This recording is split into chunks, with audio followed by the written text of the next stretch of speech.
ആരോഗ്യരംഗത്തെ മുൻനിര പോരാളികളായ ആശാവർക്കർമാർ തൊഴിൽ ചൂഷണങ്ങളും അടിസ്ഥാന അവകാശ നിഷേധവും ഉയർത്തിക്കാട്ടി ഫെബ്രുവരി 10 മുതൽ സെക്രട്ടേറിയറ്റിന് മുന്നിൽ നടന്നുവരുന്ന സമരം 54 ദിവസം പിന്നിടുന്നു. 3000 രൂപയായി ഹോണറേറിയം വർദ്ധിപ്പിക്കണമെന്നതും വിരമിക്കൽ വേതനം ഉൾപ്പെടെ ആശാവർക്കർമാരുടെ അടിസ്ഥാന ആവശ്യങ്ങൾ സർക്കാർ പരിഗണിക്കാത്തതിലും പ്രതിഷേധിച്ചാണ് സമരം തുടരുന്നത്. കഴിഞ്ഞ ദിവസം നടന്ന ചർച്ചയിൽ സർക്കാർ പ്രതിനിധികളും യൂണിയൻ നേതാക്കളും സമരപ്രതിനിധികളും പങ്കെടുത്തിരുന്നു. എന്നാൽ തീരുമാനമാകാതെയാണ് പിരിഞ്ഞത്. പരമാവധി വിട്ടുവീഴ്ച ചെയ്തുവെന്നും ഇനിയും ചർച്ചയ്ക്ക് തയ്യാറാണെന്നും സമരക്കാർ പറയുന്നുണ്ടെങ്കിലും സമരക്കാർ കടുംപിടുത്തം പിടിക്കുകയാണെന്നും സമരക്കാർ പറയുന്നത് മുഴുവൻ കേട്ടുവെന്നും ആരോഗ്യവകുപ്പ് മന്ത്രി പറയുന്നു.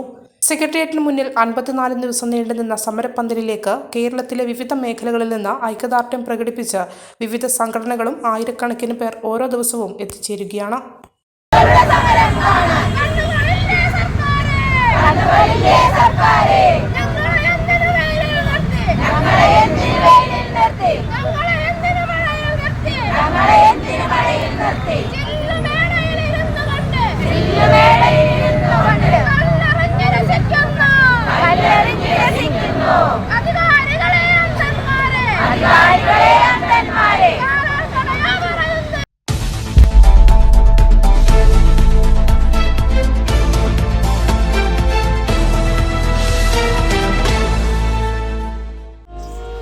മലബാർ ഗോൾഡ് ആൻഡ് ഡയമണ്ട്സ് നിങ്ങൾക്കായി ഒരുക്കുന്ന അത്യാകർഷകമായ ബാംഗിൾ ഫെസ്റ്റ്. ബജറ്റ് ഫ്രണ്ട്ലിയായ ലൈറ്റ് വെയ്റ്റ് ആഭരണങ്ങളുടെ അതിവിപുലമായ കളക്ഷനൊപ്പം ഏറ്റവും പുതിയ ഡിസൈനർ വളകൾ സ്വന്തമാക്കാൻ ഇതാ ഒരു സുവർണാവസരം.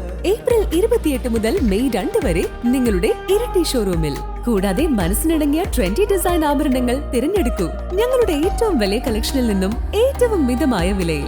വരൂ, മലബാർ ഗോൾഡ് ആൻഡ് ഡയമണ്ട്സ് ഒരുക്കുന്ന സ്വർണ്ണ വിസ്മയത്തിൽ നിങ്ങളും പങ്കുചേരൂ.